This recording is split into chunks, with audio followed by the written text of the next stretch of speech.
Welcome to Same Script, Different Cast, Cut to Act 1. Cut to Act 1 is an extension of the regular SSDC podcast, and I'm your host, Seen It. I'm going to be going over episode 5 from American Horror Story 1984. This episode starts off in 1980 with Donna following her dad because her mom suspects him of cheating. Donna discovers a body on the bed laid out insides on the outside, and beside the body there are Polaroid photos, and it appears to be women, maybe men, couldn't really make it out. Then Donna's father comes in. He confesses to her that he has a problem, a hunger he can't satisfy. That reminds me of Dexter. He also had to kill people. But Dexter purposely looked for persons who got away with a crime, so whether it be murder or child abuse or child pornography. Those are the people that he killed. Donna, she pleads with her dad, who is a serial killer. Like, you're my dad. You loved me. You raised me. I can help you. I'm a psychologist. You can change. And he's adamant about the fact it is instilled in him. This is how he is. And he can't change.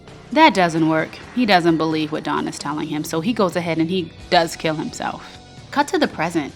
The last time we saw Donna, she was in the forest with the Night Stalker, who she saw floating. Donna is still in awe from the float. We all float down here. We all float. The Night Stalker refers to Donna as Dee Dee, which is what her dad called her, and explains that he was resurrected by Satan and knows about everything Donna has done and calls her evil. Then her ghost dad shows up and tells her that darkness is inside of her.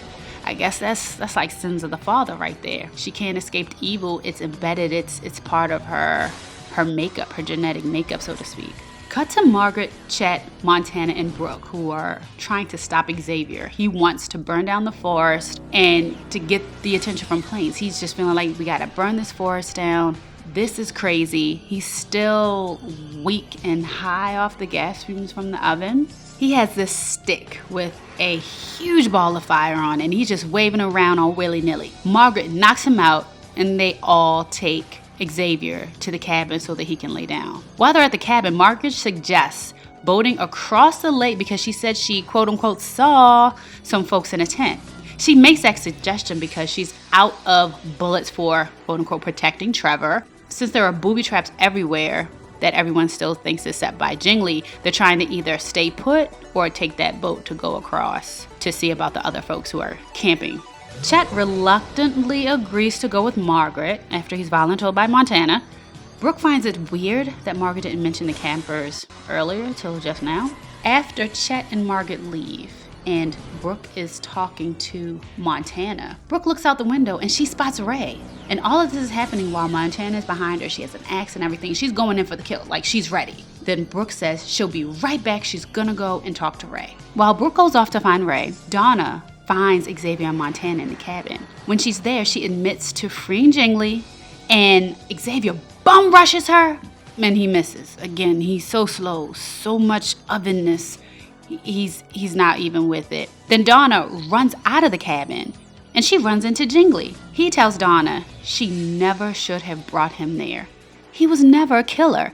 It was always Margaret. And he's saying all this while he's removing bullets and shard and other things from his body. It's been a very long night. Remember, he was in a fight with the Night Stalker with all that stabby. Jingli tells Donna that Margaret made everyone believe that he did it, even him. Jingli admitted until that night, he had not killed anyone outside of the war. He tells her that she's gonna have to live with what she's done. He has one kill left. Cut to the lake. So with Margaret and Chet, so they're going across the lake. Margaret, she's already weird, but she gets even more weird, talking about death and God and asking Chet to confess his sins. Would he be sure he would go to heaven? He has a lot of stuff to confess, how he's not really a man and he has some stuff that he needs to fess up to. She knows a real man when she sees him. Chet calls out like, you ain't got nothing to hide, girlfriend? You ain't got nothing to hide, girlfriend? Then Margaret reveals her truth to Chet, that there's no one on the other side. She takes the oar and bashes his head. Then she tries to take off his ear. There's a scuffle. She probably hits him again, but then somehow she wraps a chain around his leg. Hits him with the oar. I'll just say, hit. Has the chain wrapped around his leg and throws it over. As he's struggling trying to get up, she continues to slice off the rest of that ear. I will remember you. We lose Chet. I liked him. I really did like him. He had an arc. He was a roid freak at the beginning and then turned into somebody very likable around the time of the pit. Oh, no, around the time that he saved Ray and then fell into the pit. Okay, so while all that is happening and Brooke runs into Ray, they actually end up hiding in a cabin. Brooke takes this time to explain just her life to Ray for whatever reason. She talks about how she's always done what is expected of her. And she actually relates this to a boy who liked her, who ends up being the guy from the wedding. And she was only marrying him because that of societal norms, I suppose, how people want you to get married, have children, and so she was just going along those lines. So Ray also confessed, saying that he was just doing what his family wanted him to do, and that's go to college, become a doctor, join a frat, so he wasn't living his own life either. Brooke admits that she hasn't lived, and she's saying, so if we're gonna die tonight, I'm saying no. We're gonna see what that mouth do. What that mouth do. Open sesame. And then Ray says, okay, let's do it. Let's have unprotected sex and bring about the apocalypse. Not verbatim, but since Brooke is having sex with a ghost, because this is Ray, I ain't hear no prophylactics. What if she got pregnant? That's how the other apocalypse happened. That's how the Antichrists are made. Tate had sex with the mom in the murder house and created the apocalypse. This is what happens. So they do it. That's right.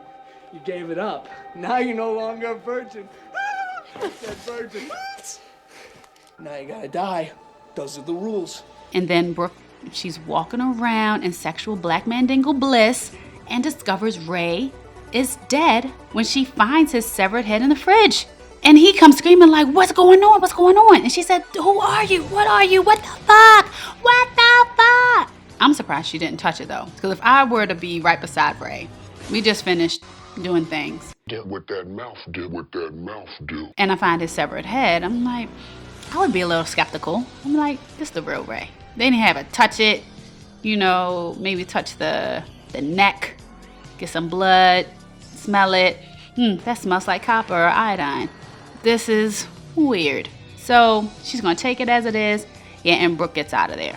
Okay, so while this is going on, Jingly actually finds Margaret and starts to choke the mess out of her, telling her she deserves the keys. Then Xavier shows up like Robin Hood and shoots Jingly several times with arrows. And he has a whole monologue about how he was Robin Hood at some type of dinner theater, and it brought him back into character. Xavier then goes to help out Margaret, and she flips him somehow with her thighs. I don't know. She flips him over, and then she starts stabbing him. Like, well, it was like one stab, and then she dragged the knife down his chest. I will remember you. I liked Xavier, so that was sad. After she killed him, she did slice his ear. Then shortly after that, the Night Stalker arrived. Jingly appeared to still be not alive, but cognizant.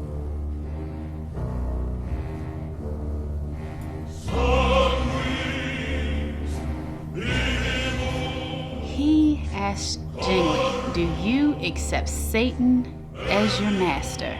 Cut to Brooke. So she ran from one cabin back to the cabin where Montana and Xavier were. Brooke asks Montana, are you dead too? Then Montana attacks Brooke and admits to getting the Night Stalker to try and kill her. As the two struggle, the sun finally rises on the next day, and the children are also arriving into camp. When they arrive, they witness Brooke murdering Montana. So I guess this is how the writers got to RedDawn. Wink, wink. You have the red, which is the murder. You have the dawn because it's the break of dawn when the children arrive. Brooke is shortly arrested after that, and Margaret frames her for killing all the other camp counselors. While this is going on, Ray is just walking around talking about how he wants to go home. A paramedic offers to help, tries to take his pulse, but there's nothing.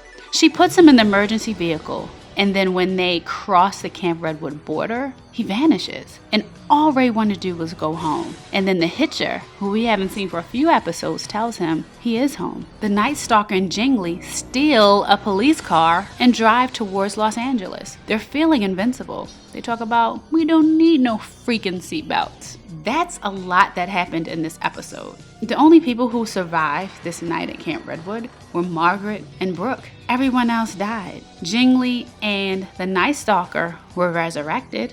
The ghosts that we've seen are Montana, Ray, and the Hitcher, even though the Hitcher didn't die that night. So I'm wondering if there will be other ghosts. From the previews for the next episode, I do see that Xavier is going to be a ghost and he doesn't have his burns anymore. But I wonder, Trevor, Birdie, the two guys who impersonated Jingly, will they also resurrect as ghosts on this land? I'm curious what your thoughts are. I'm wondering, like, what kind of ghost would you be?